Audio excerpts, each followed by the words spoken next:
cidade sem carro, né, a gente está querendo eliminar um tipo de modo de transporte, né, que é o transporte motorizado individual. E aí, assim, a gente está partindo da solução, né?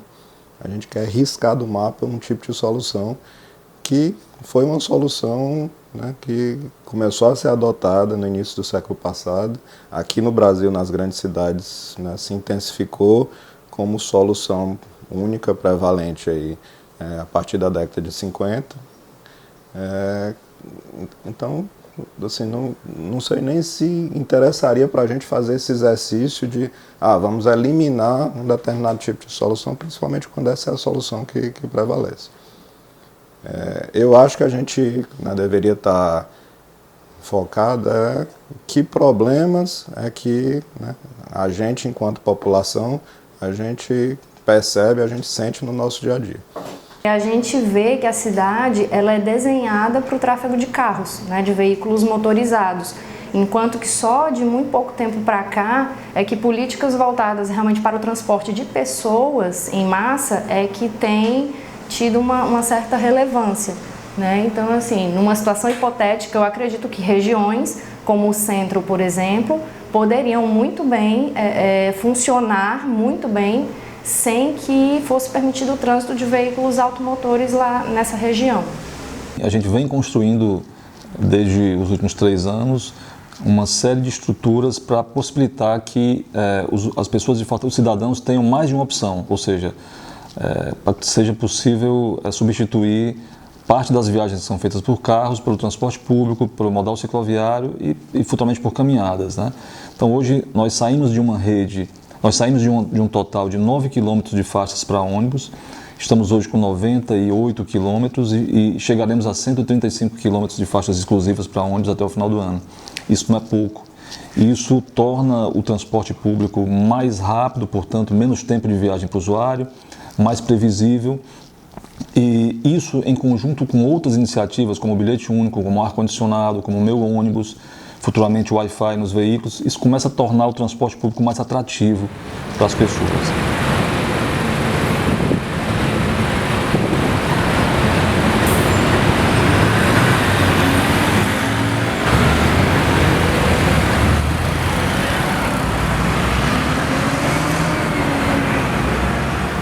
Na verdade, o automóvel ele permitiu que a gente tivesse cidades, né, maiores, que a gente percorresse aí distâncias maiores para realizar essas nossas atividades, né, que a gente residisse mais distante, né, dos locais de trabalho e de onde a gente realiza essas atividades.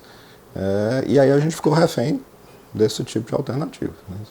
Então, se a gente quiser tirar o automóvel da nossa cidade, a gente vai ter que mudar o nosso padrão de deslocamento. Porque se a gente mantiver o mesmo padrão de deslocamento, a gente vai precisar do automóvel. Ela precisaria passar a ser pensada não só como pistas para carros para ligarem um lugar ao outro. Ela também teria que ser pensada na escala humana. E quando a gente fala em pensar a cidade na escala humana, é deixar tudo de forma acessível para as pessoas. Sejam calçadas, sejam modos de locomoção alternativos, no sentido de eu posso escolher qual a melhor forma que vai me atender, se eu vou a pé, se eu vou de bicicleta, se eu vou de ônibus, se eu vou de metrô, ou se eu realmente preciso ir de carro, né? Então a cidade ela precisaria ser um pouco melhor pensada. Nós entendemos que o carro por si só não é vilão da história. O que precisa mudar é a dependência excessiva, o padrão de uso que se faz do carro. E esse padrão só vai mudar quando as pessoas entenderem que é possível experimentar outros modais e que esses outros modais são atrativos. Por isso que a gente busca tanto ter um transporte público de qualidade, por isso que a gente implementa todas essas ações, como eu já falei antes, né?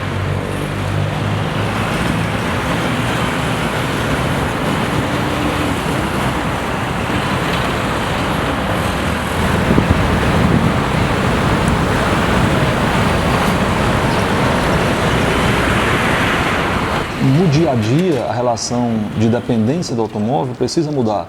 Isso aconteceu nas principais cidades do mundo que melhor têm equacionado seus problemas de mobilidade, né? E é nesse sentido que nós buscamos em Fortaleza também avançar.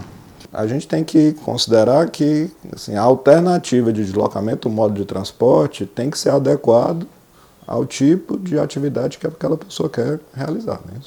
Né? E eu acredito que outras regiões da cidade que tem uma certa movimentação, por exemplo, algum pedaço do Montese também, algum quadriláterozinho ali também pela Aldeota, é muito possível que seja viável fazer, basta uma certa boa vontade.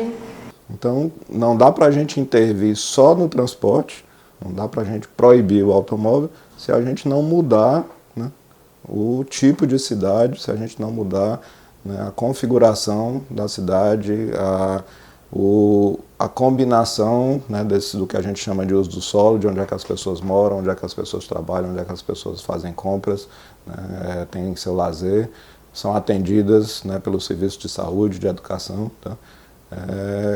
Essa mudança tem que acontecer de forma conjunta, integrada. A Prefeitura trabalha com duas vertentes, uma de longo prazo, que prevê a reorganização do uso do solo da cidade para reduzir a necessidade de viagens tão longas, e um outro de ações imediatas de impacto que possam ser feitas no presente, que é o PAID. Na minha visão, é um ledo engano as pessoas acharem que os comerciantes vão ter algum tipo de prejuízo, muito pelo contrário. Né? Quando eu uso aquele espaço e eu uso aquele espaço para que pessoas trafeguem por ali de forma mais lenta, seja caminhando, seja usando a bicicleta, por exemplo, elas têm tempo de ver o que tem à disposição delas e elas têm uma maior facilidade de parar e usufruir de quaisquer daqueles serviços que têm à disposição. Né? Isso já aconteceu em outras cidades pelo mundo e tem dado certo.